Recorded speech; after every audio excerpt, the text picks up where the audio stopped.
करो, प्रतिदिन करने वाले ये यज्ञ है। इसलिए ऋषियों मुनियों ने और महर्षि दयानंद ने ये कहा,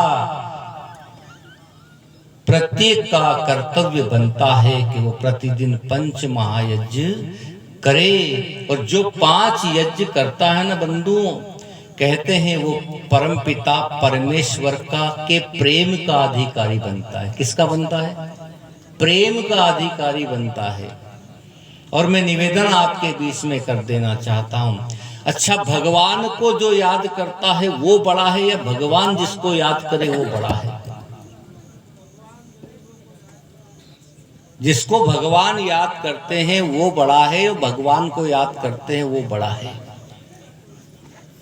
तो आपके मन में ये विचार आया होगा कि भाई भगवान को याद करने वाला तो छोटा हो सकता है। क्या हो सकता है? भगवान को याद करने वाला छोटा हो सकता है, और जिसको भगवान याद करे वो बड़ा होता है। एक दृष्टांत के माध्यम से आपके बीच में निवेदन करना चाहता हूं। कहते हैं एक बार भगवान विष्णु कहाँ रहते हैं? माताओं, रोटी ज्यादा खा ली ऐसा लग रहा, नींद आ रही आप लोगों को। भगवान विष्णु कहते हैं क्षीर सागर एवं बैकुंठ में रहते हैं। बैकुंठ में रहते हैं। एक दिन कहते हैं घूमते घूमते नारद जी पहुंच गए। जब नारद जी माता बहनों बंधुओं पहुंच गए तो नारद जी ने देखा कि भगवान एक सूची बना रहे हैं। उस सूची में अनेकों नाम लिखे हुए हैं। तो नारद जी ने कहा कि प्रभु मैं ये सूची देख सकता हूं क्या? जो तुमने पर्चा बनाया है वो मैं देख सकता हूं? तो नारद जी को भगवान ने कहा, नारद क्यों नहीं देख सकते हो भाई, तुम देखो ना। जब देखा उसने, और देखकर नारद जी ने जो देखना चाहा था वो उसमें नहीं मिला। नारद जी ने दोबारा पर्चा दे दिया भगवान विष्णु को। और कहते हैं नारद जी चले गए। फिर भ्रमण करते हुए नारद बैकुंठ लोक में आए। फिर भगवान कहते हैं फिर एक पर्चा बना रहे थे, फिर नाम लिख रहे थे।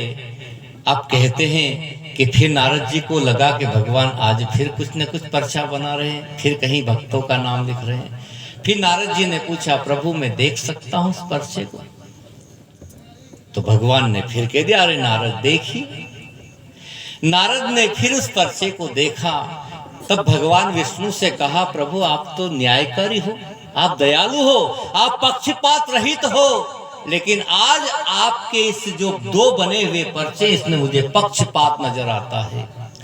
तो भगवान ने पूछा, नारद बताओ कैसा पक्षपात है?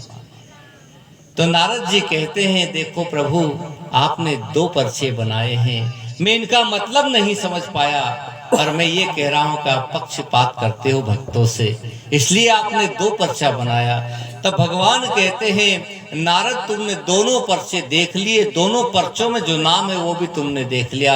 हाँ वो भी मैंने देख लिया है। और भगवान कहते हैं, देखो ये समझाने के दृष्टांत होते हैं, हकीकत नहीं मानना है, इनको समझाने के लिए होते हैं। तो कहते हैं जब देखा, भगवान ने कहा कि तुमने जो पहला पर्चा देखा था वो संसार के वो लोग हैं जो मुझे याद करते हैं।